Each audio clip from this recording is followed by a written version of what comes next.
नमस्कार मित्रांनो, केतनचा या यूट्यूब चॅनलमध्ये तुमचं मनापासून स्वागत आहे।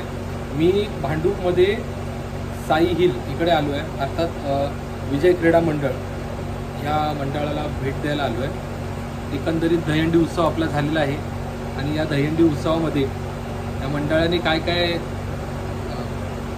बक्षीसं, त्याबरोबर काय काय त्यांनी कुठे कुठे हंड्या फोडल्या आपल्याला ते विचारायचं पण आहे। आणि आज त्यांच्या जल्लोषाचा दिवस आहे। रविवार म्हटलं की सगळी मुलं सगळी रिलॅक्स असतात, कामधंद्याला कोण जात नाही, परंतु ह्या दिवसाचं औचित्य साधून आज बघायला गेलं तर म्हणजे आजचा दिवस हा इकडेच काय प्रोग्राम नाही, सगळ्या पथकांमध्ये आज संडे म्हटलं तर एक सेलिब्रेशनचा प्रोग्राम आहे। तर मी भांडूपमध्ये ह्याच मंडळामध्ये आलो आहे आणि बघूया आता काय चर्चा होते, काय चाललं आहे, काय धमाल मस्ती चालली आहे, तर जाऊन बघूया चला। व्यासपीठावर उपस्थित मान्यवरांचा अल्प परिचय आपणास देत आहोत। सन्माननीय श्री केतन मोरे हे नामांकित युट्यूबर असून यावर्षी संस्थेच्या गोविंद पथकास असंख्य हितचितकांपर्यंत पोहोचवण्याकरिता त्यांनी विशेष परिश्रम घेतले आहे। संस्थेच्या वतीने संस्थेचे ज्येष्ठ सदस्य श्री महादेव चाळके यांना मी विनंती करतो, गुलाब पुच्छ शाल व श्रीफळ देऊन त्यांचं सहर्ष स्वागत करायचं आहे, सत्कार करायचा आहे। तसेच रोहित कांबळे यांचे वडील देखील या ठिकाणी उपस्थित आहेत। सर्वांनी जोरदार टाळ्या वाजवायच्या आहेत। मित्र हो, सुरुवातीच्या पदार्पणातच 7व्या आणि 8व्या स्तरावर जाण्याचे धारिष्य दाखवणाऱ्या आपल्या या लहान गोविंदास स्मृतिचिन्ह देण्यात आलेले आणि त्याच्या वडिलांचा आणि आईचा सत्कार करण्यात आलेला आहे। धन्यवाद तनिष देसाई, धन्यवाद।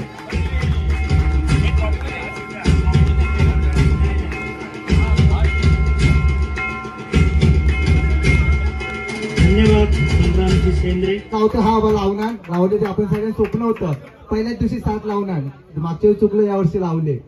विचार करा, तर पहिल्या दिवशी 7 लावतो आपण, लास्टचे 20 दिवस प्रत्येकाला काम आहे, मला पण माहिती आहे। मी पण दररोज 10:30 घरी येऊन 11 वाजता टच असतो। आपला प्रत्येकाचा एक टायमिंगचा एक काहीतरी 2 तास द्या। तुम्हाला सगळ्यांना माहिती आहे, आपण 2 वाजेपर्यंत इथे उपस्थित असतो। आपण कुठल्या गल्लीत गेलो नाही का बाबा चला इकडे जाऊन थर बघू शकतो, पण या गल्लीत सगळे येऊन गेलेले आहेत, हे सगळ्यांना माहिती आहे। हा विचार करा, आपल्याकडे सगळे येऊ शकतात, आपण कोणत्याकडे जात नाही, तर आपण कोण आहे काय आहे हे बघण्यासाठी सगळे येतात। मग त्याच भान ठेवा, फक्त 2 तास द्या मंडळासाठी।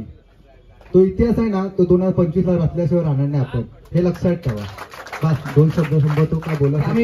आधी माहोल बघतो, घर बघतो, किती लावायचे कसे लावायचे, कधीच आम्ही किंवा दादाने आम्हाला सांगितलं नाही की काय बक्षीस असेल, 7 ताराला काय आहे, 8 ताराला काय आहे, पैसे किती बक्षीस, ते नाही दाखवलं।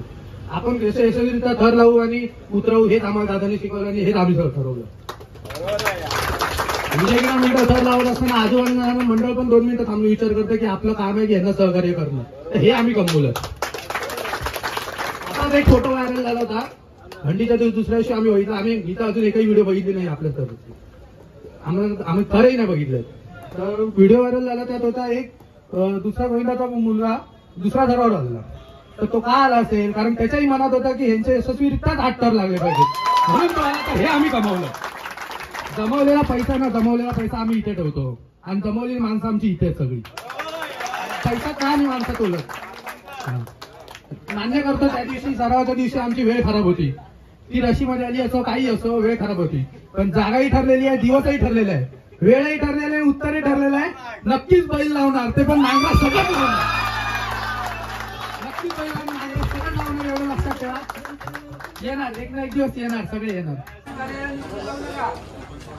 सो फायनली मित्रांनो, जल्लोष स्नेह संमेलन झालंय, पण आपण एक बघतो प्रत्येक येणारा काळ, प्रत्येक येणारा गोविंद आहे तो काय ना काहीतरी शिकवून जातो आणि आपण काय काय आपल्या गोविंद पथकामध्ये काय काय चुका केल्या आहेत त्या गोष्टी आपल्याला त्या स्नेहसंमेलनामधून प्रत्येका बालगोपाळांनी सांगितल्यात। आणि त्याचबरोबर त्यांची पडझड, त्यांची जिद्द, चिकाटी, हे बघा हे सगळं काही सांगून जाते। तर या संदर्भामध्ये आपण आपले संतोष दादा, आपल्या मंडळाचे सर्वे सर्वा त्यांच्याशी आपण बोलूया। दादा नमस्कार. नमस्कार. एकंदरीत मला जरा सांगा, सगळ्यात पहिली मला एक ट्रॉफीची ओळख करून द्या की कुठून कुठल्या कशा ट्रॉफ्या घेतल्यात ते जरा सांगा. ही जी ट्रॉफी तिरुपती मित्र मंडळाने गेली 2 वर्ष आपल्याला ठेवली होती. आपल्या ट्रॉफी द्यायची. ओके त्यावेळेला सुरुवातीला आपण 17 यावर्षी केली आपल्याला. ओके. त्याच्यानंतर हे जी दुसरी ट्रॉफी आहे कधीपर्यंत आपण सराव करून त्याच्यामुळे ही एक ट्रॉफी आहे ज्याच्यामध्ये आपल्याला दुसरा नंबर मिळाला. पण तरीही त्यांनी आपल्याला दिली कारण ते प्रेम आहे तिकडे. त्यात ते जे मंडळ ते हे आहे त्या ठिकाणी आपण 8 पण नेहमी लावतो. त्यामुळे त्यात शिकवत बाकीच्या ह्या ज्या ट्रॉफी आहेत त्या वेगवेगळ्या ठिकाणी आपण सराव गोविंदा त्याचप्रमाणे शेवटच्या दिवशी आपण केली. आणि माझ्या सगळ्या तमाम जे माझ्या गोविंदा पथकाला सांगतो की या सगळ्या गोष्टी आपण दरवर्षी आपण करतो पण कुठल्याही परिस्थितीत आपल्या कानात हवा गेली नाही पाहिजे. आपल्याला जे ध्येय गाठायचं आहे ते कुठेतरी स्लो आणि त्याप्रमाणे आपली तत्वाला मुडजड न देता गेली अनेक वर्ष आपण कुठल्याही राजकीय पक्षाचा पाठिंबा न घेता कुठल्याही पडझड न होता आपण हे काम केलेलं आणि हेच सातत्य ठेवलं पाहिजे. जर आपल्याला एक पुढे जरी जायचं असेल तरी संयम बाळगून आपण या सगळ्या गोष्टी अचीव केल्या पाहिजे. मला एक गोष्ट सांगा, आपण या सगळ्या स्पर्धेच्या युगामध्ये आपल्याला आपली 39 वर्षाची परंपरा आपण टिकून ठेवली आहे. उतार चढाव पण भरपूर बघितले पण आता जसा एक ट्रेंड वाढत चाललाय.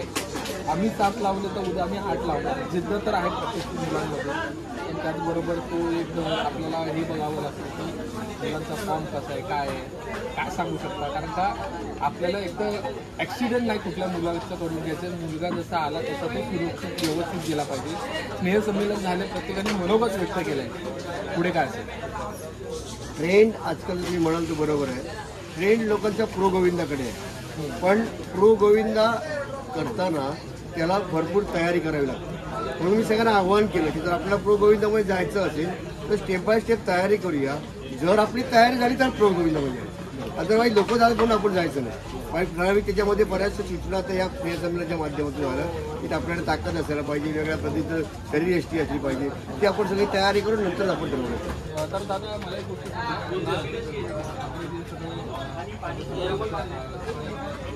जे कार्यकर्ते खूप मेहनतीने काम पण करतात पण त्याचबरोबर काय बोलाल ह्या मुलांबद्दल?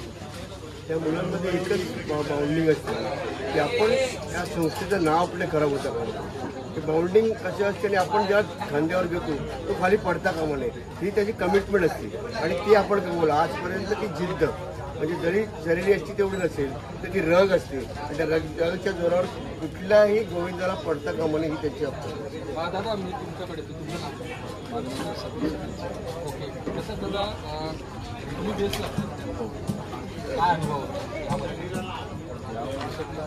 दरवर्षीसारखाच अनुभव असतो की वेट मॅनेजमेंट कसं करणं इकडे शिकवलं जातं. त्याच्यानंतर प्रत्येक जेव्हा 7 थर असतात 8 थराला काय बेस असावं लागतं, कशी मॅनेजमेंट करावी लागते. तिथे पॅकिंगला कमी पडत नाही. तिथे साईड थराला साखळी कशी मॅनेजमेंट करायची असते आणि वेट कसं मॅनेजमेंट करायचं असतं 8 थराचं. आणि इथे प्रत्येक वेळेस आम्हाला अनुभवायला मिळतं की कधी वेट लोड कधी जास्त येतो. थराचा जेव्हा 8 थर जेव्हा जातात तेव्हा 8 थराचा लोड जेव्हा येतो किंवा असंही असतं ते त्या टायमाला की एवढा लोड आता कंट्रोल करणं असंही असतं. त्यावेळेस आम्हाला इथे दादाने असं शिकवलं आहे की तो वेट आणि ते मॅनेजमेंट कसं करायचं, कसं डिवाईड करायचं असतं वेट ते इथे शिकवलं आहे. दादा तुम्ही पण बेसमध्ये सेकंड क्लास मला अनुभव पण विचारायचा पण त्याचबरोबर आपण मुलांची पडझड पण बघतो. पडझडबद्दल काय पडझडबद्दल काय नाही जे आम्हाला दादाने शिकवलं सेकंड करायला कसं काय करायचं म्हणजे समजा पाहायला दादाला मी आवाज देतो पहिल्या पाहिजे म्हणजे आवाज जोपर्यंत जमत आहे तोपर्यंत आम्ही उभे येतो नाही जमलं तोपर्यंत दादाला आवाज देतो. ललित दादांकडे येतो.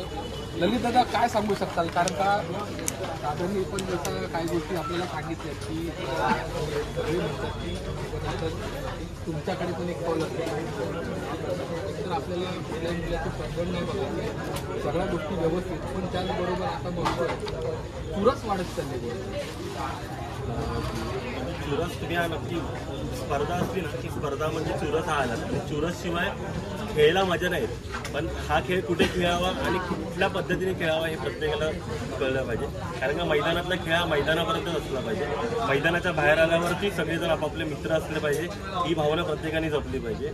कारण का 365 दिवस आपण सगळे एकत्र असतो. हा खेळ हा 40 ते 45 दिवसाचा असतो. 40 ते 45 दिवस आपण हा स्पर्धा किंवा हा खेळ खेळताना नुसती एकमेकांपोटी एक काय बोलतो वैर घेऊन किंवा एकमेकांचा द्वेष करून राग करून काही होत नाही. 365 दिवस आपण तेच चेहरे आपल्याला बघायचे असतात, तेच मदतीचे हात आपल्याला समोर येतात. त्यामुळे चुरस असलाच पाहिजे खेळायला, पण ती चुरस फक्त एक भावनेची आणि एक आदराची असली पाहिजे. कुठलाही वैर आणि द्वेष नसला पाहिजे. ओके, तुषार दादा काय सांगू शकता? कारण का तुम्ही बॅकएंडने काम करता, म्हणजे आता जशी जी लिस्ट येते सगळं कम्प्युटरायझेशन हे सगळं तुम्ही गोष्टी करत असता, काय अनुभव सांगा?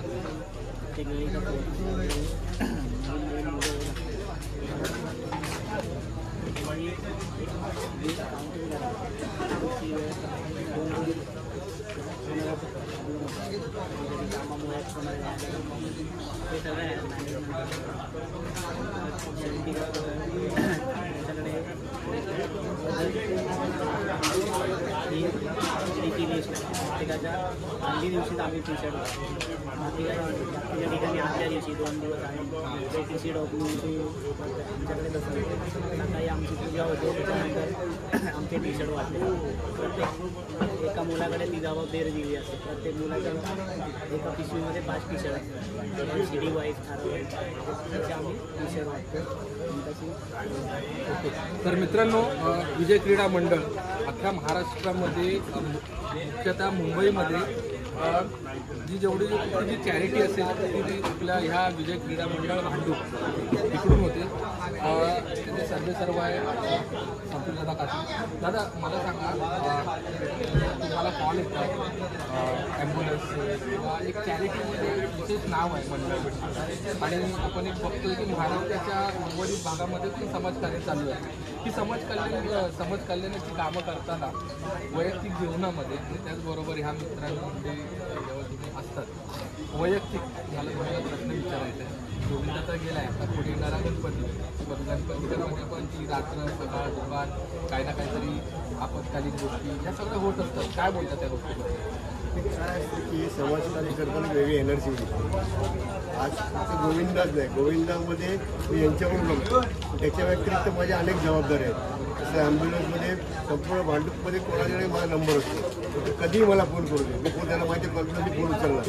बरे कधी कधी अरेंज करायला जमत नाही ड्रायव्हर, किंवा तो ड्रायव्हर फोन उचलत नाही, पण मी फोन उचलत नाही असं कधीच होतं. कारण ती कमिटमेंट आहे, लोक माझ्याकडे वेगळ्या नजरेने बघतात, एक अपेक्षा असते, त्यामुळे ते आपण मेंटेन करू.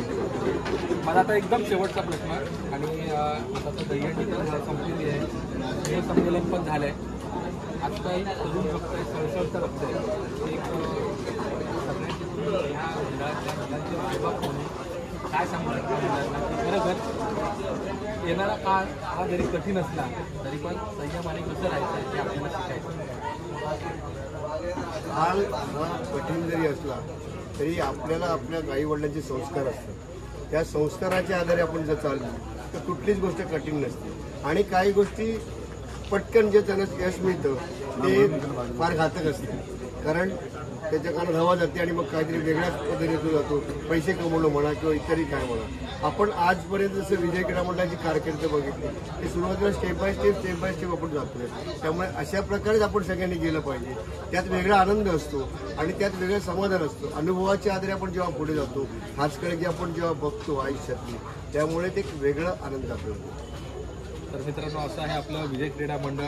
खूप संघर्ष बघितला आणि त्याचबरोबर एक म्हणतात ना, नाव येण्यासाठी कुठल्याच गोष्टीची गरज नसते, नाव आपोआप होत जातं. तसं आपलं विजय क्रीडा मंडळ आहे. धन्यवाद. अरे बोल बजरंग बली की जय.